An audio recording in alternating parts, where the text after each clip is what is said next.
Hi guys. So mag-ano tayo? Ano ba nahihilo ko?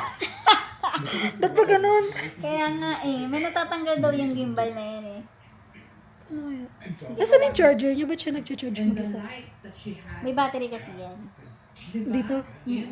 Ibig sabihin, may source siya dito. Pag nag-charge na siya sa battery niya, ibig sabihin, battery na gamit niya.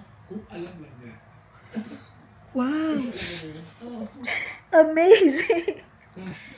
What gives you comfort aside Guys. from the fact that she did leave a lot of memories? Ganda ito guys. Feeling ko kasya siya sa wag ko mamaya. Hoy! Tap-tap na. Paalam, pa. paalam tayo Sir Jay. Kung nandyan ka man. I like this. Ninong. Tap-tap na. May ano pa. Nanood kami ngayon na kay Kuya Kim. She was so pure. Pero wala na kami naintindihan. Siya so kind. Alam mo ano yan eh, may kukwento ako. Bye-bye. Binigyan ng,